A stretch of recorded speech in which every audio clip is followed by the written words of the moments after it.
He woke up with an alien woman in his bed, and by nightfall, they were fighting a Dominion warlord side by side.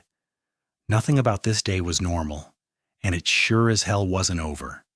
He came to with a pounding head, a ruined mattress, and a silver-skinned alien woman curled against him like he was the only safe thing left in the universe. Stick around. This gets stranger, sweeter, and a whole lot more dangerous than either of them signed up for. The medbay lights drifted in slow pulses, soft turquoise glows sliding across glass panels and suspended wires like the room itself was breathing. The starship hummed beneath him, a deep, familiar vibration, but nothing else felt familiar. Not the warmth pressed to his side, not the delicate hand resting on his chest, and definitely not the faint scent of ionized silk drifting in the air. Adrian Vale had woken up in stranger places, cargo bays, escape pods, once in the recycling unit after a regrettable post-mission celebration, but never beside someone who looked carved from starlight. Her skin shimmered like lavender metal under the luminescent panels, her hair long, silver and smooth as liquid argent, fanned across the mattress, and angled ears peeked through it, twitching slightly each time she exhaled. She wasn't human. She also wasn't wearing much, and she was definitely on his medbay cot. The worst part? He had absolutely no memory of how she got there. His pulse kicked up, but not with fear. It was something warmer, more embarrassing, the kind of reaction that would have made his squad tease him for months. The cot's blankets dipped as she shifted. Her eyes opened, luminous, crystalline, almost too bright to stare at directly. She blinked once, twice, studying him with a mixture of confusion and relief, as if waking up beside a fully armored human soldier was the exact outcome she'd hoped for. "Adrian Vale," she murmured, her voice carrying the faintest melodic resonance. "You're awake. Good. That means we're not dead." That wasn't reassuring. "How—" His voice cracked. He cleared it. "How bad is not dead on your scale?" Her lips curved into a tired, amused little smile, sharp, knowing, mischievous. "I'll explain," she murmured, "but only if you stop staring at me like that." He absolutely did not stop staring. Somewhere down the corridor, a siren trilled, low, urgent, and very, very real. And that was when Adrian realized three things in quick succession. 1. The ship was in trouble. 2. The alien in his bed knew exactly why. 3. And whatever had happened between them before he blacked out, it had bonded them in a way that was going to complicate everything. The galaxy, frankly, could wait its turn. He wasn't sure he wanted to move from this bed. The hum of the ship deepened. The lights flickered. Her fingers tightened around the fabric of his armor as if she expected him to leap up and run. "Don't leave yet," she whispered. A strange request from a stranger, but something in her eyes, fear wrapped in defiance, made him stay still. Just for a moment longer. The moment, of course, did not last. And that is where the setup begins. The ship lurched hard enough that Adrian's cot scraped across the floor, throwing both of them sideways. Instinct kicked in. He grabbed her waist, bracing them as the med bay lights sputtered into warning red. She clung, surprisingly strong for someone with limbs as elegant as harp strings, and hissed through her teeth. "They've already found us." "Who?" Adrian managed, though his head was still swimming from whatever knocked him out before. She pushed herself upright, silver hair spilling over her shoulders in a curtain of starlight. "The Keth Dominion. They don't stop once they mark someone." "Mark," he echoed, because his brain was half a step behind. "As in targeted, or as in the tattoo I'm apparently missing?" Her gaze flicked across his torso, specifically to the armored plates, and a small, guilty line appeared between her brows. "You don't remember anything?" "You say that like there's something I should remember." "Then we don't have time," she muttered. rising from the cot in a sweep of pale limbs and soft fabric that was definitely not standard issue anything. You helped me escape them. They want me back. And if they find you with me? She trailed off. Humans aren't treated kindly by the Dominion. Well, that's motivating. Adrian had absolutely no idea what she was talking about, but he had the distinct suspicion he'd volunteered for something catastrophically stupid. That was very on brand for him. She moved like moonlight, quick, fluid, graceful. He moved like someone whose skull was still ringing from impact. When he swung his legs off the cot, she reached out, steadying him with a cool, elegant hand against his forearm. Her touch was gentle, grounding, and cosmically unfair, sent a warm spark sliding down his spine. "What's your name?" he asked. Her fingers tightened, almost imperceptibly. Seris. Just Seris. No title. No clan. But the way she carried herself, he didn't buy just anything. He straightened fully and scanned the medbay. Equipment was scattered. The diagnostic console was cracked. A faint burn mark marred the wall. He'd woken up on damaged ships before, but the pattern here, clean cuts, precise ruptures, looked like weapons fire, not an accident. "You were wounded," Seris said softly, following his gaze. "You insisted on staying conscious long enough to fly us out of Keth territory, then collapsed. I brought you here and tried to stabilize you." "So you put me in bed?" "Yes. With you." Her lips pressed into a line that absolutely was not amusement. "I needed body heat to regulate my energy reserves. Your species radiates exceptionally."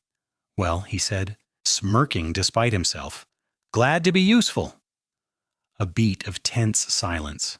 Then her cheeks, lavender tinted already, deepened in color.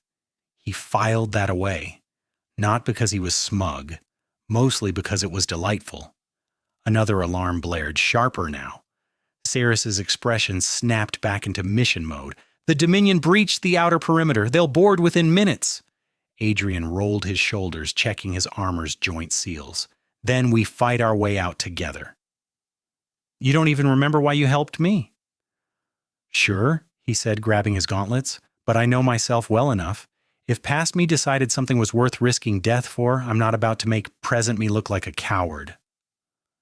Her eyes softened, barely, but enough to shift the gravity in the room. "You're impossible," she whispered. "Yeah," he said, offering her a hand, "but I'm your kind of impossible." She stared at his hand for 3 tight seconds, as if weighing 1,000 unspoken consequences, then placed her shimmering fingers in his palm. Warm, cool, electric. The doorway lights flipped into breach warning red. "Ready?" he asked. Seris inhaled sharply, eyes brightening like twin stars. "No," she confessed, "but with you, I'm less afraid." He squeezed her hand once, firm but warm. "Then let's go disappoint some invading tyrants." Together they moved toward the hatch. Just as the metal warped inward with a thunderous crack, the hatch folded like paper under a focused blast. Chunks of composite plating skittered across the medbay floor as the air filled with the sharp tang of scorched metal. Adrian yanked Seris behind the overturned diagnostic console just as a spear of violet energy carved a trench through the cot where they'd been lying moments before. "Friendly visitors, I'm guessing," he muttered. A trio of armored figures stepped through the smoking doorway. Keth shock troopers, tall, angular, their segmented armor gleaming like polished obsidian.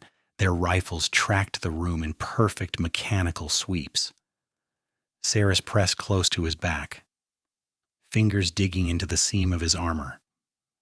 "They brought hunters," she whispered. "They won't negotiate." "Good thing I'm terrible at diplomacy anyway." He tapped the side of his neck, waking up his HUD. The display flickered, then stabilized, outlining the troopers in faint amber, shields at 80%, weapon at 60, concussion in progress, memory fragments, still an uncooperative mess. One trooper stepped forward. Luxian fugitive Adrian Vale, the modulated voice boomed. By decree of the Keth Dominion, you are to be remanded into custody. Surrender, and the human will be granted a swift death. Adrian blinked. You hear that? He whispered. They're offering me a deal. Seris made a small, strangled sound. Don't joke about that. Oh, I'm absolutely joking about that. He popped up from cover, firing a short burst. Blue-white rounds slammed into the nearest trooper's shield, staggering him. The others snapped their rifles up, returning fire in a hail of violet streaks. The console shrieked as it absorbed the hit. Adrian dropped back down, heart pounding, grin wild. This, he understood. Gunfire, bad odds, something worth protecting. Cozy emotional clarity. Seris touched his shoulder. Adrian, your weapon can't cut through their shields long enough. You're still recovering. We have to run. Relax. Running's just tactical repositioning with extra cardio. He checked his ammo count and exhaled. Also, I am not letting them drag you back to whatever cheerful facility they have in mind. Her eyes searched his face, as if trying to find the joke and failing. You don't even know what I am to them. He glanced at her quickly. Right now? The woman they're not getting past me? Something fragile flickered across her features, hope, disbelieving and raw. She swallowed it down, straightening her spine. Then I'll make sure you survive your bad decisions. She closed her eyes. The air around her shimmered tiny particles of light lifting from her skin like fireflies caught in zero-G. Adrian felt the hairs on his arms rise under the armor. What are you doing? He asked, using what they want to cage me for. Her voice dropped into a focused murmur. Luxian resonance fields. Stand up when I say. Is that going to fry me? Probably not. That's statistically comforting. The troopers advanced through the medbay, rifles raised, moving in a tight formation. One lifted a gauntleted hand, the universal last warning gesture. Adrian Vale, he repeated. Surrender now. Now, Seris whispered. Adrian surged to his feet as a wave of invisible pressure rippled outward from her. The trooper's armor lit with panicked warning sigils. Their shields flared, then stuttered, thrown out of sync by the resonance pulse. Neat trick, Adrian shouted, and emptied his rifle. This time the rounds sliced straight through weakened shields. The lead trooper crumpled. The second dropped to one knee, armor sparking. The third dove for cover that didn't exist. Violet return fire lanced past Adrian's shoulder. A shot skimmed his pauldron, spinning him sideways. He hit the deck hard, weapon skittering away. Seris darted forward with startling speed, a thin metal instrument clutched in her hand, some medbay tool repurposed as a blade. She slid under a blast, drove the metal between armor plates at the back of a trooper's knee, and twisted. He collapsed, howling. Adrian rolled, grabbed his rifle, and put the last one down before the trooper could recover his aim. Silence crashed into the medbay, thick and abrupt. Only the hum of the ship and Adrian's loud breathing filled the space. He slowly pushed himself up, joints complaining. So, he panted, your probably not success rate is decent. Seris swayed where she stood, bracing herself against the cracked console.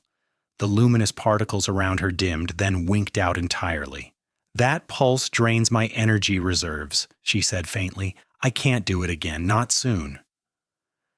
Adrian crossed the distance in 3 strides, catching her elbow as her knees buckled. Then we make this escape count. She stared up at him, pupils wide, skin still glowing faintly from the resonance. You're hurt, she said. Occupational hobby. Blood trickled from a graze along his jaw. She lifted trembling fingers toward it but hesitated, as if unsure whether she had the right to touch him. He leaned a fraction closer. Go on, I bite only in very specific social situations. The corner of her mouth twitched. Do all human soldiers flirt during combat operations? Only the charming ones. Her fingers brushed his skin, cool and careful. A soft warmth spread from her touch, knitting the superficial wound closed. When she pulled back, the blood smear remained, but the sting was gone. Medic and shield breaker, he said. You really undersold your resume. I didn't want you to be afraid of me. Seris, he said firmly, I woke up hugging you. I think we're past that metric. She blinked up at him, a slow realization dawning that he meant it, that he wasn't sugarcoating to make her feel better. Something old and heavy in her posture loosened by a fraction. He forced himself to step back, focus reeling toward the corridor. More of them will be on the way. Is there anywhere on this ship you can actually hide from a Dominion boarding party? Hide? She shook her head. No. But we can reach your ship's core. From there, I can override their tracking algorithms long enough to jump us out. He frowned. You can hack a Kith flagship from our engine room?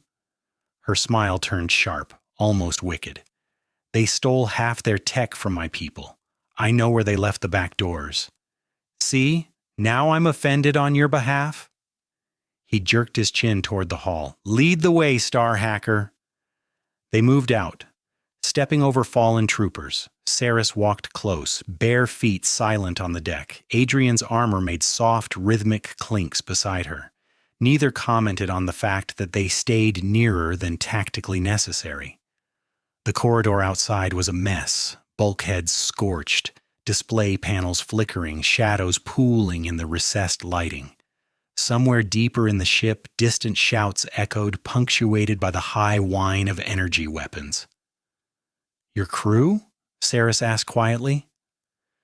They'll either be fighting or barricading the bridge, Adrian said. We trained for boarding scenarios. Will they resent you for choosing to protect me instead of joining them? He didn't even hesitate. If I make sure we don't all end up as Dominion property, I'm fairly sure they'll get over it. That's not what I asked. He glanced sideways at her. They know me. They know I follow my gut. Right now, my gut says you're the key to keeping this ship and whoever's still aboard alive.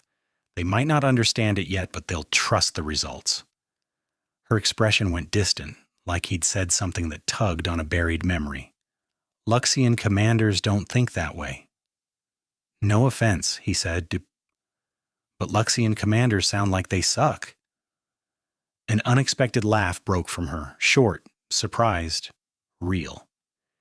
It echoed softly down the damaged corridor, an almost musical sound against the chaos. They do, she admitted.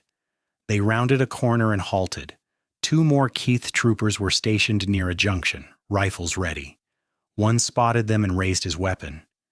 Adrian yanked Seris behind a support beam just in time. A blast seared past, turning a chunk of wall into glowing slag.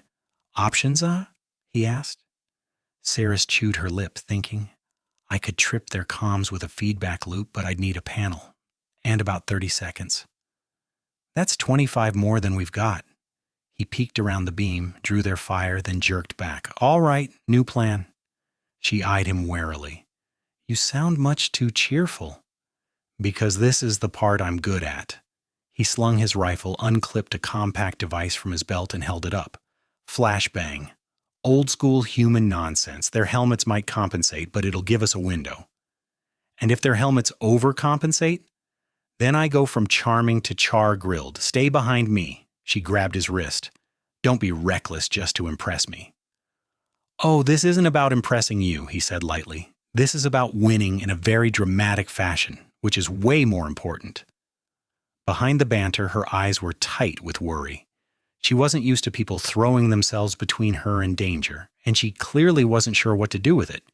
He palmed the flashbang, set the timer with a flick of his thumb, and lobbed it down the corridor. It bounced once, twice.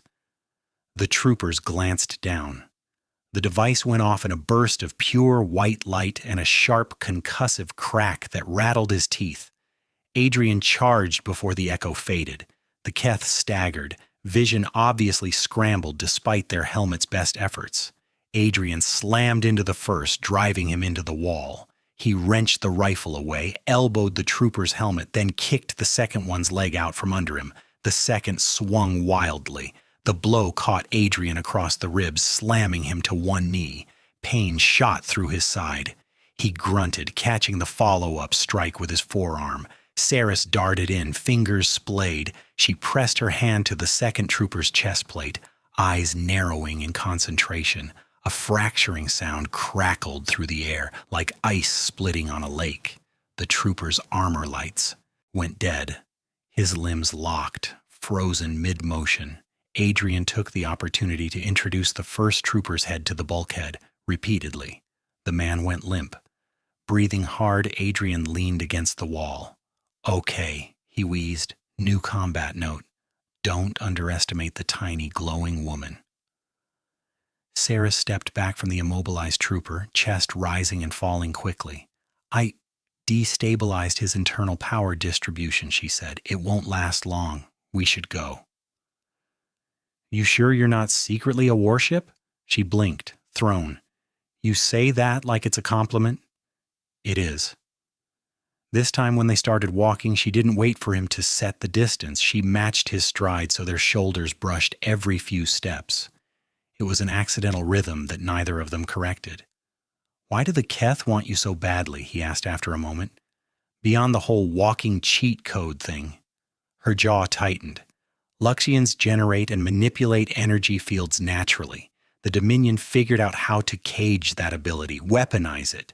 They turned my people into living batteries and programmable weapons. He felt a cold anger coil in his gut. "And you?" "I was especially efficient. The Dominion invested a great deal of resources into studying me." Her voice went flat. "You intercepted the transport that was returning me to their central labs." Images flickered. Fragments in his fogged memory.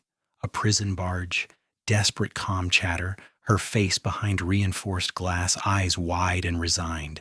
His own voice shouting orders, a blinding explosion. "You were resigned," he said slowly, the memory surfacing. "Back on that transport, like you'd already decided how your story ended." "I had," she admitted, "until a human stormed aboard in damaged armor, shouted at everyone, and dragged me out while insisting we argue about it later." He snorted softly. "Sounds like me?" "It was." A faint smile touched her lips. "You were insufferable. I didn't know what to do with someone who risked everything for me without calculating the return." "That's the secret about humans," he said. "We're terrible investments, but we make surprisingly loyal bad decisions."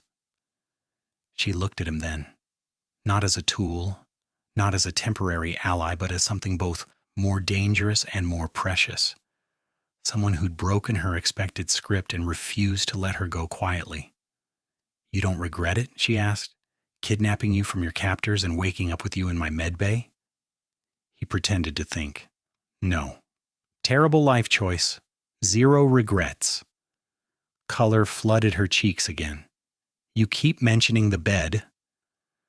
"Well, it's a pretty memorable part of my day so far." They turned another corner. Ahead, the corridor broadened into a junction lit by shifting blue rings, the path to the drive core. A reinforced door waited at the end, access panel glowing, faintly. Adrian exhaled. "There it is. If we can lock this down long enough to jump." A new voice cut in through the corridor speakers, low and oily. "Seris Valen, Adrian Vale, you've been busy." Seris froze. Adrian's grip tightened on his rifle. "Who's that?" she answered without taking her eyes off the nearest camera node. "Commander Vrax, the one who ran my studies." "Of course he has a villain name," Adrian muttered. The voice chuckled, hearing him through the open channel. "Human humor. Charming. You've caused quite a disruption, Captain Vale, but it ends now. You have no route out. Surrender the Luxian, and your crew will be granted leniency." Adrian raised his chin, glaring at the nearest lens. "Counteroffer. You get off my ship, and I don't send what's left of you back to your bosses in a crate." Silence. Then, You are concussed, outnumbered, and irrationally attached to a specimen you barely know? She's not a specimen, Adrian snapped. She's a person who's had enough of you. The channel crackled. When Vrack spoke again, his tone sharpened. Then watch her suffer consequences for your sentimentality. The lights along the corridor shifted to ominous red. Heavy bulkheads began sliding down in the distance, sealing sections of the ship. Seris's hand found Adrian's, fingers threading through his without conscious thought. "We're running out of time," she whispered. "Yeah," he said, squeezing back, "but so is he." And together, hearts pounding in sync with the distant growl of the drive, they sprinted toward the core door, the one place where their ridiculous improvised alliance might just turn into a miracle. They sprinted down the corridor, their joined hands swinging once before both realized they hadn't let go. Adrian released her only long enough to shove his shoulder into the malfunctioning access panel. Sparks jumped. The reinforced door groaned open halfway before sticking. "Great," he muttered. "Love a dramatic entrance with technical difficulties." Seris ducked beneath the partially raised barrier and pulled him after her. The door scraped closed behind them, sealing off the echoing shouts of approaching troopers. The drive core chamber stretched before them, cavernous, glowing with spiraling energy conduits that pulsed like the heartbeat of the ship. Adrian scanned the catwalks. No immediate threats. "Tell me you can work with this." Seris nodded, already moving toward a raised console perched beside the reactor rings. The light of the core washed over her skin, making her look like she belonged here, like she was carved from the same energy humming under the deck. "You won't like it," she said, fingers flying across the interface. "But yes, if I can sync your ship's reactor to my field generation, I can fracture the Dominion's tracking lock. We'll slip out of their net long enough to jump." "Don't care if we do it with duct tape and wishful thinking. Just get us clear." She paused, glancing up. "Your humors is oddly grounding." "Imagine how charming I am when people aren't trying to kill us." She tried not to smile, but failed. "Focus, Adrian." Before he could answer, the ship lurched violently. The chamber lights flickered, dimmed, then returned in an uneasy glow. Adrian staggered and caught the railing. "That wasn't from the outside," he said. "You feel that? Something hit us internally." Seris's eyes widened. "They're forcing an overload. If the core destabilizes, this entire ship will vaporize." "That's aggressively rude." Adrian drew his rifle and scanned the upper levels. Catwalks curved overhead like rib bones, shadows pooling between the support beams. No movement yet, but he trusted his instincts more than silence. "How long to crack their lock?" he asked. 3 minutes, she murmured. "Maybe less if the core cooperates." "And if it doesn't? Then we don't get a later to worry about." He nodded once. "All right, I'll buy you the time." "You can't fight off an entire boarding team alone." "Never planned to. I just need to make enough noise to convince them I'm stupid enough to try." Seris reached out, her hand landing on his wrist. "Adrian, don't get reckless." "That's like asking water not to be wet." Her grip tightened. "Promise me." He didn't look away from her. "Fine, I'll try not to be stupid. Satisfied?" "You're incapable of that," she whispered. He huffed softly. "Then I'll be selectively stupid for you." Before she could respond, a metallic clang rang out above them. Adrian aimed upward just as a Keth trooper dropped from an overhead grate, landing on the catwalk with predatory grace. 2 more followed, rifles primed and glowing. Adrian fired first. The energy bolt forced the lead trooper behind cover, but not before he returned fire. The shot caught the railing inches from Adrian's shoulder, showering sparks over them both. Seris ducked instinctively. "I need time." "Take it," Adrian shouted, moving for a better angle. "Steal more if you have to." Another trooper leaned out, firing a sustained beam that carved molten lines across the floor. Adrian dove behind a coolant cylinder, adrenaline surging. He peeked out, took a shot, ducked again. A ricochet skimmed his gauntlet, heating the metal enough that he hissed through his teeth. Above the roar of the core, he heard Seris muttering rapid calculations to herself. Her fingers danced across the console, eyes glowing faintly, the reactor rings brightening with each adjustment. A trooper leaped from the catwalk straight toward her. Adrian didn't think, just moved. He barreled into the soldier midair, slamming them both into the deck. The trooper's weapon skittered away. Adrian drove his elbow into the soldier's helmet, then braced. As the Keth swung back, their gauntlet connecting with his ribcage, air punched out of him. He gritted his teeth, rolled, and wrestled for leverage. The trooper reached for a knife at their belt. Seris's voice broke through, sharp with fear. "Adrian!" He slammed his palm against the trooper's visor, shoving their head back long enough to grab the fallen knife. One swift strike disabled the armor seal at the neck. The trooper jerked, then collapsed. Adrian pushed himself up, breathing hard. "Was that one of your 3 minutes?" 2.5 left, she said, voice trembling. "I'm accelerating as fast as I can." "Good, because this party's getting crowded."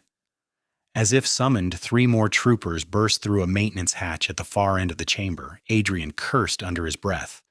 Seris stepped away from the console, hands glowing faintly again. "I can destabilize 1 more shield, just 1. "No," Adrian said, "you'll drain yourself." "If I don't, you'll be outnumbered." "That's my job description." "It's not supposed to be." He met her gaze, watched the fear there, watched the resolve, watched the truth she hadn't spoken yet. "Seris," he murmured, "I'm not dying today. And I'm definitely not dying before you explain the whole sleeping in my bed situation in detail." Her breath caught at his tone, a delicate, startled silence between them. She nodded once. "Then stay alive." She turned back to the console. Adrian lifted his rifle and charged toward the incoming troopers. The first raised his weapon. Adrian slid across the deck, firing from below. The bolt struck the trooper's leg joint, dropping him. The second swung in close, weapon butt swinging toward Adrian's head. He ducked, lunged forward, and rammed his shoulder into the trooper's midsection. They hit the ground hard. Adrian grabbed the rifle, flipped it, and fired a point-blank stun shot that sent the soldier limp. The third hesitated, just long enough for Seris to unleash a pulse of shimmering distortion that shattered the trooper's shield like glass. Adrian finished him with a clean strike. He staggered upright, chest heaving. His armor bore scorch marks, dents, and 1 melted ridge. He'd feel every bruise later, if there was a later. "How are we looking?" he called.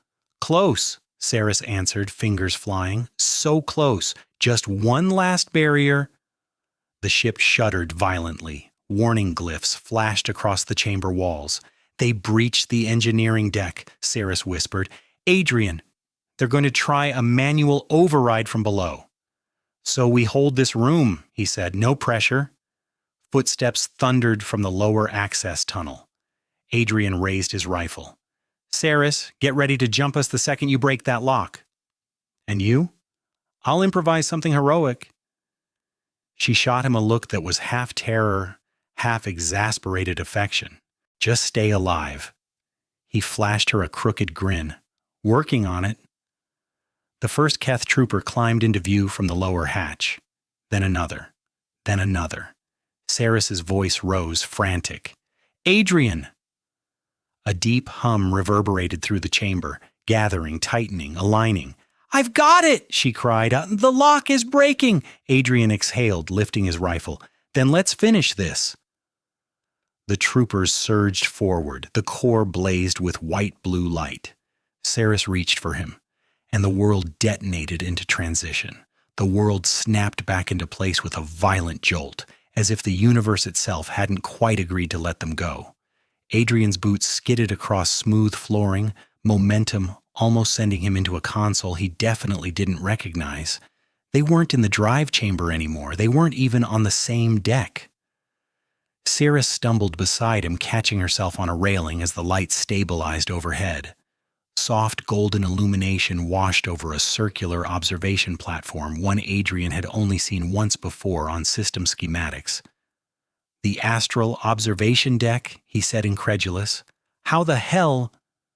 Seris pressed a hand to her temple, steadying her breath. I misaligned the jump vector. The core surged. I had to redirect the field before it collapsed. This was the only safe internal space I could anchor. You brought us across the ship during a dimensional slip, he said, while under fire. She blinked at him, dazed but defiant. Yes, and? He stared at her for one long, astonished beat. I'm picking our team name, he declared. You don't get veto power anymore. Before she could answer, the deck shuddered. Hard. Stars spun outside the panoramic windows, smearing into streaks. The ship wasn't out of danger, not by a long shot. Seris gripped the railing, eyes narrowing. They're still tracking us. I broke the main lock, but Commander Vrax is using a secondary algorithm. That shouldn't be possible unless he's got someone on the inside helping, Adrian said, her lips parted. A traitor? A saboteur, definitely. We've had Dominion agents attempt infiltration before. He stepped to the nearest console, tapping rapidly through diagnostics. They must have planted something earlier. Maybe when we raided that transport to get you out. Seris moved beside him, her luminescent eyes scanning the readouts. If they force a location pin, they'll jump to us instantly. And we can't exactly fight a boarding party on an observation deck. Correct, we'll die. He shrugged lightly. I was hoping you'd phrase it more dramatically, but sure. Her head snapped toward him, silver hair brushing her shoulders. Adrian, I am serious. So am I. He tilted a display toward her. Look, the vector is narrowing. The traitor shoveled our coordinates straight into the Dominion's network. Seris's voice dropped. Vrax knows exactly where we are. Adrian's jaw tightened. Then we move, hard and fast. We find the saboteur, rip out whatever beacon they planted, and get to the bridge to re-establish jump capability. That's 3 impossible tasks, she said quietly. Yeah, he admitted, but they're less impossible if we do them together. Her expression shifted. Fear, resolve, something softer flickering behind both. Why do you speak like that? You act as though my safety belongs to you. It doesn't, he said, but helping you survive? That's a choice I keep making. Over and over. There was no joke in it this time. Seris looked away quickly, as if the truth carried heat. The deck lights flickered again. This time, not from damage, but from a new presence accessing the ship-wide comms. Vrax's voice unfurled through the speakers, deep and resonant, like a shadow stretching across the room. You can run through every room on that fragile vessel, Seris Vale, and it will not matter. You belong to the Dominion. Adrian bristled. Hey, creep, he shot at the ceiling. She doesn't belong to anyone. The voice ignored him. And Adrian Vale, you mistake adrenaline for loyalty. She will abandon you when it suits her, just as her people abandoned her. Seris went still. Adrian's anger simmered. Don't listen to him. He knows nothing of loyalty, Vrax continued, tone dripping with manufactured sympathy. Nothing of trust. Ask her how she escaped the first time. Ask her whom she sacrificed. Seris flinched, barely, but it was enough. Adrian turned fully toward her. Attention sharpened. Seris, look at me. She didn't. He stepped closer, lowering his voice. Is any of that true? Silence stretched thin as wire. She spoke without lifting her gaze. I did what I had to do to survive. Luxians are not raised with choices. Our lives are assessments, evaluations. If someone fails, another is chosen to replace them. That doesn't answer my question. Her breath trembled. I left behind people I cared for. He softened. People you were forced to leave behind? Yes, she whispered. He nodded, decisive. Then that's not a sin. That's a tragedy. Her head jerked up, eyes shining like fracturing stars. You don't understand. You think I haven't lost people under my command? You think I've never walked away from someone because staying meant all of us died? He shook his head. That's survival, Seris. Not betrayal? She froze at the conviction in his voice. You're not the monster he wants you to believe you are, Adrian continued, but he sure as hell is. The comm hissed once, Vrax hearing every word, and went silent. Seris exhaled shakily. He uses my guilt against me. He has always been able to. Not anymore, Adrian said. You've got someone to call you on your self-loathing now. That earned him a startled, breathy laugh. You're insufferable. Again, only the charming ones. But the warmth between them fractured as the deck trembled once more. Red emergency lights ignited across the walls. They're initiating a partial fold lock, Seris gasped. They're cutting us off from jump space. So they're trying to trap us in normal space? Yes. He cracked his neck. Okay, change of plans. We didn't finish the first plan. Then we speed-run this one. We need engineering access and fast. She scanned the room. There's a maintenance lift, but it's on the other side of the deck. Then we run through whatever's waiting for us. Seris hesitated, her fingers brushing his armor near the collar, as if anchoring something inside herself. I trust you, she said quietly. He swallowed. Good. Because I'm about to do something extremely stupid and I need you to pretend it's brilliant. He grabbed her hand and sprinted. The observation deck doors blew outward at the same moment, troopers flooding through, weapons raised, armor gleaming under crimson lights. Energy bolts streaked past them. Adrian pulled Seris into a sharp left, sliding behind a curved console. A blast exploded where they'd been a heartbeat earlier. Seris's grip tightened. There are too many. Lucky for us, Adrian said. I've been itching to do something dramatic all day. He slammed his fist against an emergency shield control. A translucent barrier flickered to life along the deck's right arc, deflecting incoming fire. It wouldn't hold long. He braced himself, rifle raised. Seris, when I say go, run for the lift, don't look back. I'm not leaving you. You're not. I'll be one step behind you, just trust me. She stared at him. He met her gaze head on. She nodded. He smiled, wild and alive. Go. They burst from cover together as the emergency shield cracked, shattered, fell away. Troopers advanced. Adrian fired with ruthless precision, knocking them off balance, pushing gaps into their formation. Seris sprinted beside him, hair flying behind her, eyes glowing with fierce purpose. They dove behind a support pillar as another barrage lit up the walkway. We're almost there, Adrian shouted over the noise. Seris reached the lift panel, slamming her hand onto the biometric override. The door jerked, hissed, then opened just wide enough for two bodies. Adrian fired 3 more shots, grabbed her arm, and hauled them both into the lift as the doors screeched closed. Silence dropped like a curtain. Adrian slumped against the wall, breathing hard. Seris leaned against the opposite side, chest rising and falling quickly. Her silver eyes locked onto his. You said you wouldn't be stupid, she murmured. That, he corrected, was genius-level recklessness. She laughed again, a tired, breathless sound that seemed to light the small lift brighter than the overhead fixtures. Adrian Vale, she whispered. You are going to be the death of me. He grinned, pushing sweaty hair off his forehead. Not today. Her gaze softened, lingered, and did not look away. The lift descended into darkness. Both of them braced for whatever waited below. And for the first time since this began, they stood not as rescuer and fugitive, but as partners in the same impossible fight. The lift doors parted with a reluctant hiss, spilling them into the engineering access hall, a long, dim artery running deep beneath the ship's primary systems. Emergency strips cast narrow bands of amber light along the floor, just bright enough to reveal the bad news. Someone had carved through half the hallway. Panels hung open.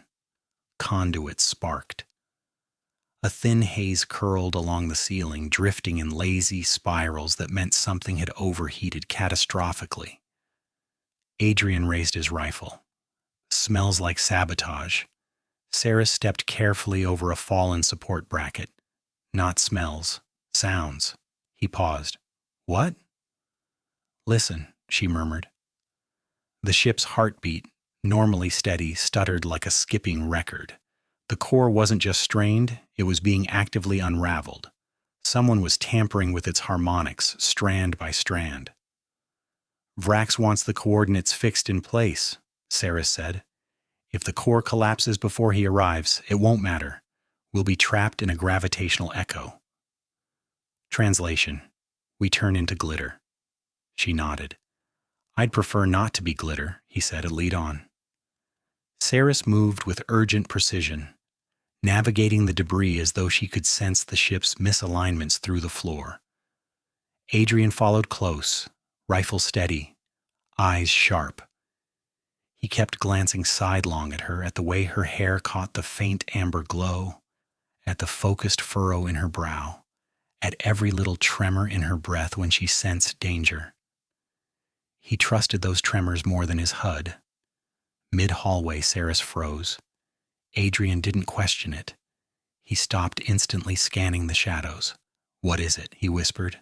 There, she murmured, chin tipping toward a darkened segment of the corridor. A shape crouched beside the exposed conduits, humanoid, lean, hands deep inside the panel. For a heartbeat, Adrian assumed Keth Trooper. Then the figure turned, and Adrian's stomach sank. It was a human crew member, Lieutenant Harrow, Engineering Division, reliable, quiet, always polite. He blinked up at them with wide, startled eyes. Captain, he said, voice cracking with practiced innocence. You're alive? Seems to be the theme of the day, Adrian said quietly. His rifle never dropped. Step away from the panel, Lieutenant. Harrow swallowed. Sir, I was just trying to stabilize the conduit. We're bleeding charge. If I don't... Seris shook her head. He's lying. Harrow roundhouse fired a pulse pistol from inside the panel. Adrian reacted first, shoving Seris aside as the bolt seared past her shoulder and punched a smoking crater into the wall. Adrian's return shot hit Harrow's wrist, sending the pistol skidding across the floor. Harrow screamed, not in pain but in panicked fury, and scrambled backward. You shouldn't be here, he spat. The Dominion promised safe passage. Anyone who helped them would live. Adrian advanced slowly, rifle locked on target. They promised you survival in exchange for betraying your entire crew? They promised me certainty, Harrow hissed. The Keth don't lose. Everyone knows that. Everyone except me, Adrian said. Seris stepped forward, expression unreadable. You gave them our coordinates. Harrow glared up at her. You don't understand what you are, what you mean. They'll tear apart galaxies just to claim you. I know, Seris whispered, voice soft. That's why I'm running. Harrow laughed, broken and sharp. You're a weapon, a living core. You think the Dominion will ever stop coming? They told us. The moment they lost you, they'd mark every ship that tried to hide you. Adrian's jaw clenched. And instead of helping us defend the ship, you helped them kill us. You don't get it, Harrow shouted. You can't win against them. You can't win against her. Adrian stepped between them, fury boiling up slow and steady. Enough, he said. You're done. He reached for the cuffs at his belt, but Harrow lunged for the open conduits. Seris gasped. He's going to collapse the harmonic coil. Adrian didn't think, just acted. He lunged, tackled Harrow away from the panel, slamming them both into the opposite wall. Harrow snarled, grabbed for Adrian's helmet, and clawed at the seals. Adrian pinned his wrists above his head, breathing hard. You collapse that coil, Adrian growled, and we all disintegrate, including you. They'll spare me, Harrow shrieked. Vrax said... He lied, Seris said gently. Harrow twisted, eyes wild. Of course you'd say that. You think you're better than us. You think you deserve freedom. Seris flinched. Adrian tightened his grip on Harrow's wrists. Seris doesn't think any of that. You do. For a moment, Harrow's expression broke, cracked. revealing something fearful and painfully human. Then he sagged. "I didn't want to die," he whispered. Adrian's voice softened, but only a fraction. "And you won't, not today?" He secured the cuffs. Seris approached, kneeling to inspect the sabotage panel. "Can you fix it?" Adrian asked. "Yes," she murmured, "but we need to move quickly. The Dominion fleet will be here within minutes." Adrian pulled Harrow to his feet. "You're coming with us. I'm not leaving you here to do more damage." Harrow didn't resist. Whatever fire had fueled his betrayal was extinguished now, leaving only a hollow shell of regret.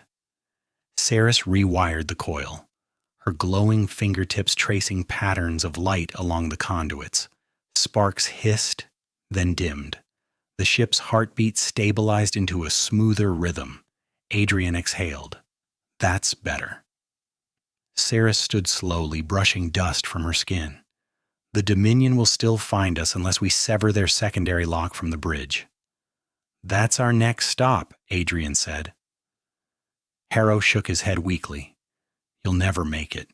They're already boarding the upper levels." Adrian looked at Seris. Seris looked at him. A quiet agreement moved between them. "We're making it," Adrian said, "because failure is not on the menu today." A distant tremor rolled through the floor. Heavy, metallic, too rhythmically even to be an explosion. Seris's eyes widened. "Adrian, that's a docking clamp. They're here." "Yes," she whispered. "The Dominion has boarded your ship." Adrian steadied his rifle. Seris steadied her breath. The path ahead waited like a loaded question, and together, because anything less made no sense anymore, they stepped forward into the teeth of the storm. The engineering access hall opened into a wider artery, one that led straight toward the spinal lift connecting to the bridge. The moment Adrian stepped through the threshold, the air itself felt wrong. Too still, too heavy, too expectant. Seris sensed it too. Her hand brushed his forearm, not seeking reassurance, but offering anchoring. "They're close." "Yeah," he murmured. "Feels like walking into a trap with dramatic lighting." The corridor ahead flickered under emergency reds and golds, shadows stretching across the floor like claws. Smoke curled upward from ruptured conduits, and under it all came the rhythm of armored footsteps, slow, deliberate, synchronized, Keth troopers. But more than that, something heavier, something leading them. A deep, resonant hum vibrated through the deck, not mechanical, not natural. Adrian had only heard it once before during the raid where he first met Seris. It was the sound of a command-grade Dominion exosuit. Vrax didn't send soldiers. He came himself. Seris tensed. "Adrian, I know." He positioned Harrow behind a fallen support beam, binding him in place with a quick cable clamp. "Stay down. Make one wrong sound, and you'll give our position away." Harrow nodded shakily, guilt drowning his panic. Adrian pulled Seris behind a fractured bulkhead. "We need a plan. Something bold, dramatic, borderline casual, my specialty." Seris peeked around the metal edge, her eyes glowing faintly. "There are at least 8 troopers, and Vrax." "Of course," he brought back up. "Can't let a massive ego walk around unsupervised." Seris's voice tightened. "He will kill you if he reaches you." "Not if you kill me first with that look." Her glare softened into reluctant exasperation. "You joke too much. It's that or panic vomiting. Trust me, this is the better option." But beneath his humor, his mind sharpened into tactical focus. They were outnumbered, outgunned, and boxed into a narrowing path. Retreat wasn't possible. Running wouldn't work, which meant there was only one strategy left. "Divide and demolish," Adrian whispered. "We separate Vrax from his escorts. You disrupt their shields. I go for the commander." "That's suicide." "For him, hopefully." She grabbed his hand, gripping hard. "Adrian, listen, Luxian resonance can destabilize Keith's shields temporarily, but using it against Vrax's suit, It could kill me. He froze. Her voice lowered. Your species calls what I do energy manipulation, but that suit is built to harness and reflect my abilities back at me. If I miscalculate... He stepped closer, voice quiet but fierce. Not happening. Not on my watch. Her silver eyes softened with something fragile. You can't protect me from everything. No, he said, thumb brushing the inside of her wrist, but I can protect you from him. Their eyes held, long enough for the world outside their narrow shelter to fall away. Then, footsteps stopped. The corridor fell silent. A voice rolled through the smoke, deep and cold as a sealed chamber. Seris Valen, come forward. Vrax. Seris's breath hitched, not with fear, but with an old, buried fury. Adrian saw it, felt the shift in her posture. This wasn't just survival anymore. This was reclaiming something stolen. She straightened, stepping from cover before he could stop her. Seris, wait. I'm done hiding, she said quietly. From him, most of all. Adrian cursed under his breath and moved with her, refusing to let her stand alone. The corridor ahead cleared as the smoke thinned. 8 Keth troopers formed a semicircle of black armor and glowing rifles, and at their center stood Commander Vrax, encased in a towering exosuit made of angular, shimmering plating, etched with Luxian circuitry, a weaponized mockery of her people. Seris froze at the sight of it. Vrax turned his helmet toward her slowly. His modulated voice carried a sickening warmth. There you are, he said, my most valuable creation. Adrian stepped between them before the words could finish scraping the air. She's not your anything. Vrax regarded him. Human, he said with detached amusement. Your species produces more stubbornness per capita than any I've studied. Ah, flattery from a war criminal. Vrax's attention shifted back to Seris. Come with me. The Dominion will honor its promise. Your existence will be preserved, controlled, utilized. Seris's voice cut like crystal. No. Something in the corridor tightened, the troopers subtly raising their rifles. Vrax tilted his head. You refuse? For the first time in my life, she said, stepping closer to Adrian, I am choosing, and I choose not to be your weapon. Adrian swallowed hard. Not the exact moment he wanted her to proclaim newfound independence, but damn if it wasn't the bravest thing he'd ever heard. Vrax's suit whirred, shifting into combat-ready alignment. Very well, then I will retrieve you by force. Kill the human. Adrian sighed. Should have seen that coming. The troopers opened fire. Adrian yanked Seris behind a support pillar as violet blasts rained down, turning metal into molten arcs. The support cracked under repeated hit impacts. They're suppressing us, Seris said, breath sharp. They want to pin us for Vrax. We're not getting pinned. Move! Adrian dashed toward a fallen bulkhead, firing suppressive shots. Seris followed, rolling behind debris, her fingers glowing with rising Luxian charge. Blast after blast seared the air. Adrian's rifle grew hot under his grip. Adrian, Seris called. Their shields are aligned. We need to break the formation or we'll never reach Vrax. On it! Adrian surged from cover, shooting a line of bolts that forced 2 troopers to break their tight arc. Their shields flickered out of sync. Seris thrust her hands forward. A wave of shimmering distortion rippled out from her palms, hitting the staggered troopers. Their shields stuttered, flickered, collapsed. Adrian took both soldiers down with clean, efficient shots, but Vrax didn't flinch. He raised an armored hand. The suit plates glowed. Adrian felt the charge before it hit. Seris, down! Vrax unleashed a shockwave of pure kinetic force. It wasn't a blast. It was a compressed dome of annihilation expanding outward.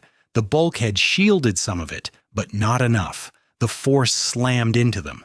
Adrian hit the deck hard. His visor cracked. His ears rang. Pain flared across his ribs. Seris skidded beside him, dazed. hair whipping around her in a spray of silver. She pushed herself up, trembling. "Adrian," she whispered, terror lacing her voice. "He's using amplified Luxian output. That's why they wanted me. They reverse-engineered my energy signature." "Then shut him down," Adrian rasped, pushing to his elbows. "I told you, I can't. If I try to counter his output directly, it'll kill me." He turned his head toward her, meeting her luminous eyes through the fractured visor. "I'm not asking you to counter him." He reached out, fingers brushing the back of her hand. "I'm asking you to trust me." Her breath caught. He continued, voice steady with something deeper than adrenaline. "You amplify me, and I'll take him down." Her eyes widened, not with fear, but with something that looked dangerously close to belief. "You would let me channel through you?" she whispered. "Let you?" He gave a crooked smile. "Seris, I ran into a battlefield for you before I even remembered your name." She stared at him, trembling. Then, slowly, she placed her hand over his heart. Warmth flooded through the armor plates. "Then hold on," she said softly. Her energy surged. Adrian inhaled sharply as Luxian resonance slid through him like liquid electricity. Hot, cold, radiant, alive.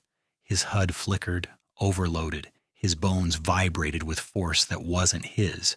His muscles tightened with impossible strength. He rose. Vrax turned. "What are you doing?" he demanded, suit rising into defensive posture. Adrian lifted his rifle, energy crackling along the barrel like living light. "Ending this," Adrian said. Then he charged, and the whole corridor erupted. Adrian hit Vrax like a meteor, an almost human blur wrapped in Luxian radiance, every step leaving a crack of light on the deck. Vrax staggered backward, shocked that a human, had just forced a command-grade exosuit off balance. "How?" Vrax growled, stabilizers flaring. "Impossible!" Adrian grinned, eyes bright with borrowed power. "You keep saying that word. I don't think it means what you think it means." He drove forward again, swinging his rifle like a baton charged with starfire. The blow smashed into Vrax's arm plating and sent a jolt of energy snapping through the suit. Metal screamed. Vrax retaliated instantly. A massive armored fist crashed into Adrian's side, hurling him across the corridor. He slammed into a bulkhead hard enough to dent it. Seris gasped, reaching toward him. "Adrian!" He held up a hand, coughing air back into his lungs. Still alive, very annoyed. Vrax advanced, each step heavy enough to shake loose dust from the ceiling. "You are a toy powered by energy you do not understand, human. She is using you." Seris stood behind Adrian, her glow softening, flickering with strain. "Don't listen to him." "Oh, I know," Adrian said, wiping blood from his lip. "I'm using her too." Seris blinked, startled. "Not for power," he clarified, lifting his rifle again. "For courage." The resonance inside him tightened, responding to intention, not command. Seris's eyes widened as she realized what was happening. Her energy wasn't simply infusing him. It was syncing with him. Vrax saw it too. "Impossible," he snarled. "Luxian resonance cannot harmonize with human biology." Adrian cracked his neck. "Guess nobody told mine." He charged again. Energy flared from his weapon as he struck Vrax's chest plate, blasting open a glowing crack in the armor. Vrax roared, grabbing Adrian by the throat and lifting him off the ground with terrifying ease. Adrian clawed at the metal fingers. "Hey, Seris, little help!" Her palms glowed, trembling. I can't push too much more through you. Your nervous system can't handle—" "Just enough to make him regret grabbing me would be great." She thrust out her hands. A narrow lance of resonance shot from her chest, hitting Adrian, not Vrax, and the energy exploded outward from him in a shockwave. Vrax was thrown backward, smashing into the wall so hard the metal buckled inward. Adrian crashed to the floor, coughing, the resonance crackling around him like fading lightning. His limbs shook. His vision doubled. Seris ran to him, sliding to her knees. Adrian, Adrian, look at me! He blinked until she came into focus. Hey, you're glowing in 2 directions now. Fancy. Her hands cupped his face, worry carving deep lines into her expression. Your heart rate is spiking. You can't take more resonance. You'll go into neural overload. Yeah, well, dying was already on my schedule today. Do not joke about that. I'm not. His hand found hers, gripping tight. We end him now. Together. Vrax ripped himself out of the dented wall, the exosuit flickering with warning sigils. You cannot win, he growled. You cannot overpower me. You cannot protect her. Adrian forced himself upright. Watch me! Vrax lunged. Seris shoved both hands against Adrian's back, channeling one final surge of resonance, a controlled, razor-focused burst that lit the corridor with blinding violet light. Adrian leapt into Vrax's attack, sliding beneath the sweeping arm, planting his boot on the ground, and driving upward with the rifle like a spear, the glowing crack in Vrax's chest plate, left by the earlier strike, shattered.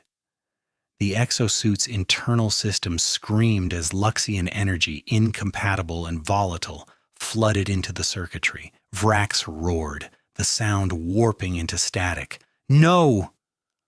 The feedback loop ignited. A blast of white-blue energy erupted from within the suit, consuming the armored shell in a violent implosion. The shockwave sent Adrian and Seris flying in opposite directions. Then, silence. Smoke drifted slowly through the corridor. Vrax's armor lay in twisted fragments, flickering faintly before going dark. Adrian groaned somewhere to the left. Ow! Everything hurts. Even my hair hurts. Seris crawled toward him, adrenaline giving way to raw panic. Adrian, Adrian, are you conscious? Answer me! He rolled onto his back, wincing. Yep, still regrettably mortal. She leaned over him, hands shaking as they hovered above his chest. You shouldn't move. The resonance, your nervous system... Seris. He reached up, brushing her cheek with gloved fingers. We're alive. Her breath shuddered out. Then she collapsed against him, not fainting, not losing control, just folding down in total, overwhelming relief. He wrapped an arm around her, ignoring the 1,000 warnings from his ribs, her forehead pressed to his collarbone. You scared me, she whispered. You scare me, he whispered back. Fair trade. She huffed a small, teary laugh. But before the moment softened fully, his visor blipped with a priority alert. Dominion boarding signatures evaporating. They're retreating, Adrian murmured. Without Vrax, they've got no control structure. Seris lifted her head. We won? Yeah. He gave her a weak grin. We did. She looked at him for a long time, something unguarded, unshielded, blooming in her eyes, and then, softly, carefully, she pressed her forehead to his. Not a kiss, not yet. Something older, gentler, deeply Luxian, a vow without words. He closed his eyes, leaned into it, letting the warmth settle deep inside the bruises and exhaustion. The ship hummed around them, battered but alive. They were battered too, alive too. And something between them, something fragile and bright, had survived the storm. We should go, she whispered. Your crew will need you. Yeah, he said, brushing a thumb along her jaw. And you're coming with me. Her breath trembled. You want me to stay? I fought a warlord in a power suit for you. He grinned. You're not ditching me now. Her answering smile was soft and brilliant. She helped him to his feet. He steadied her in turn. They stood together amid the ruins of battle, leaning on each other because it finally made sense to. And as they limped down the corridor toward the waiting future, neither of them looked back. The ship felt different as they moved through it, quieter but not with the uneasy silence of danger. This was the silence of aftermath, of systems stabilizing, of stunned crew members realizing they were still alive. Adrian's boots clanged unevenly against the deck. Seris stayed at his side, one hand hovering near his arm, as if she were ready to catch him the second he listed sideways, which, granted, he had done twice already.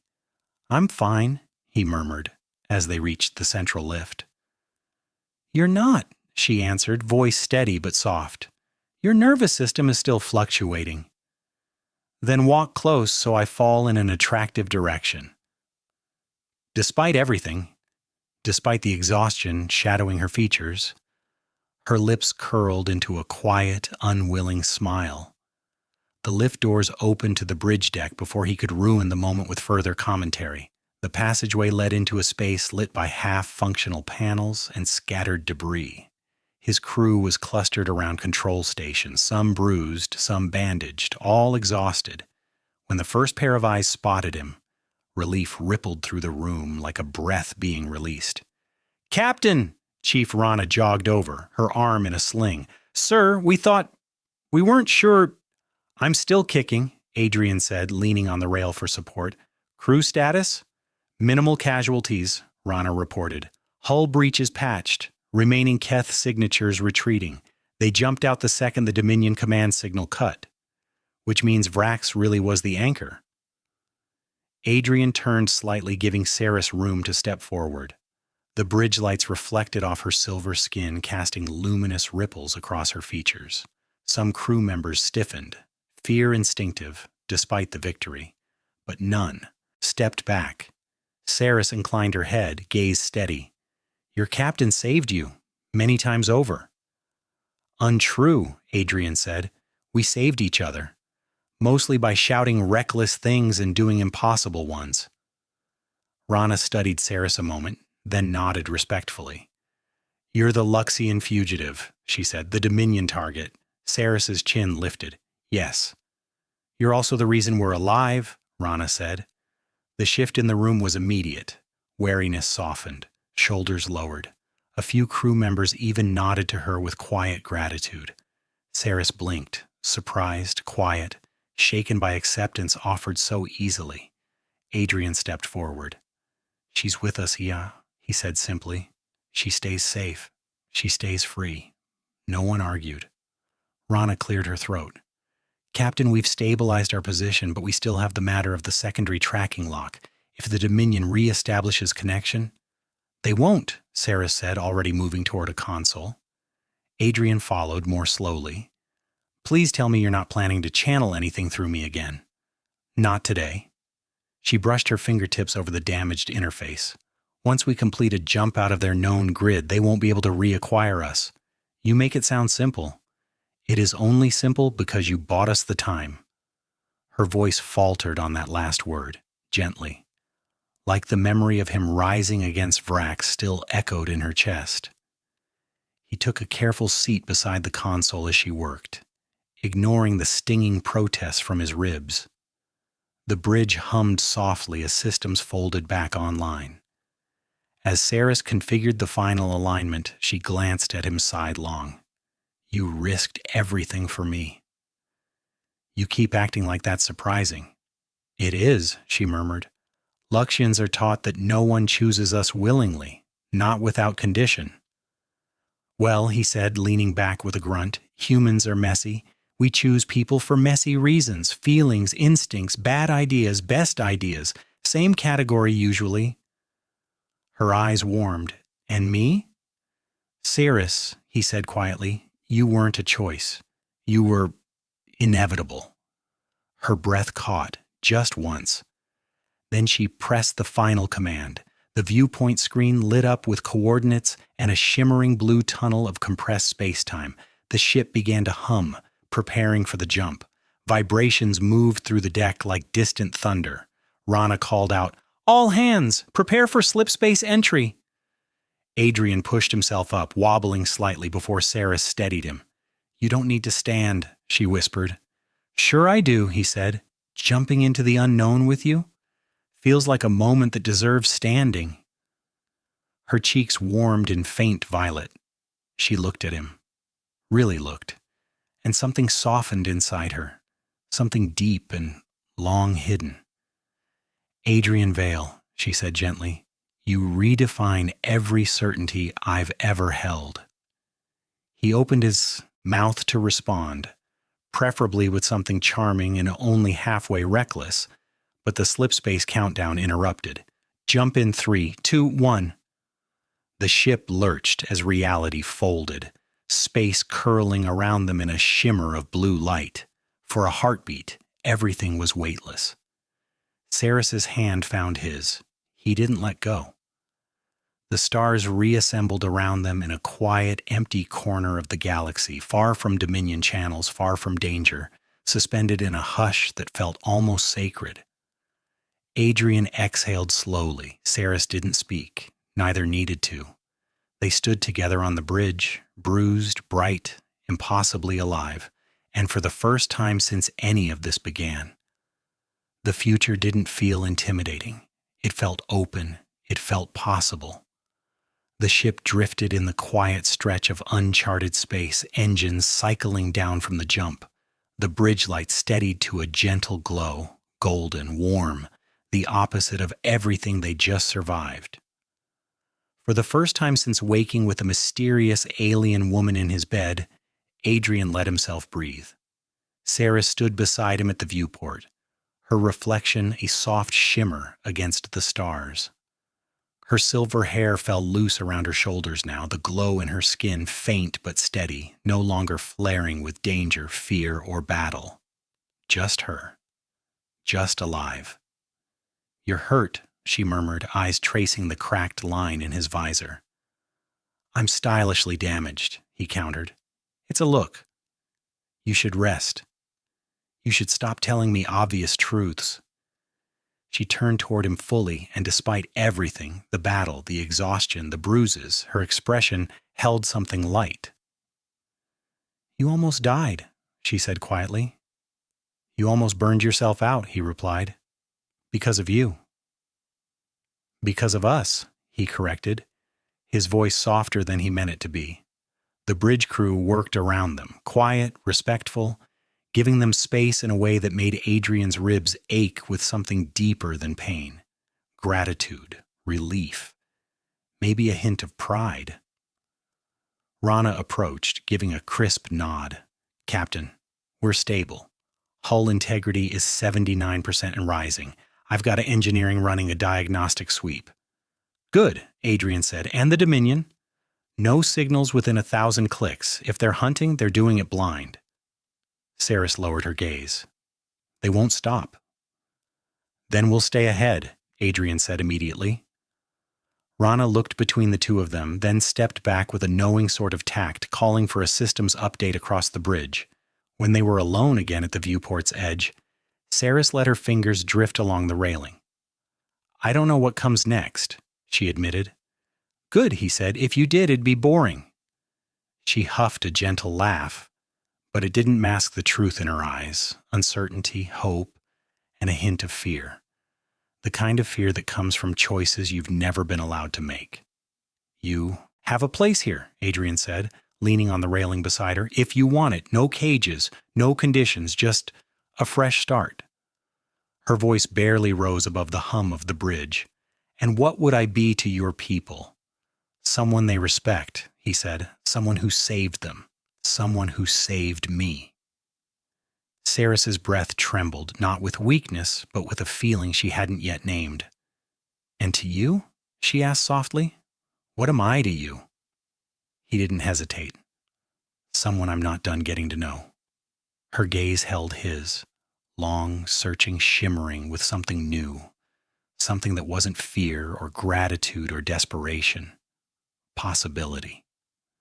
The ship drifted through the quiet dark, stars blooming across the screen like scattered lanterns. "Adrian," she said gently, "you changed everything." "I'll take the blame for that," he said. She moved closer, so close her shoulder brushed his, not accidental, not uncertain. "And now?" she asked. "What do we do?" He looked ahead at the uncharted drift, then at her. "Whatever we want." For the first time, she smiled without hesitation, warm, bright, real, and she slipped her hand into his, this time not for support, not for fear, not to anchor power through him, just because she wanted to. The stars stretched before them, untouched, unexplored, full of trouble, potential, and roads no Dominion had marked. A new alert chimed across the bridge, a soft, distant signal from long-range sensors. Rana called out from the command console, "Captain Ray, we're picking up something, not Dominion, not a threat, but strange. You'll want to see this." Adrian exchanged a glance with Seris. A new signal, unknown space, fresh trouble, or fresh opportunity. Seris squeezed his hand once. "Shall we see what waits for us?" He grinned. "Oh, absolutely." They turned toward the console together. The future opened with them. The end. If you enjoyed this story, hit subscribe and stick around. We're just getting started.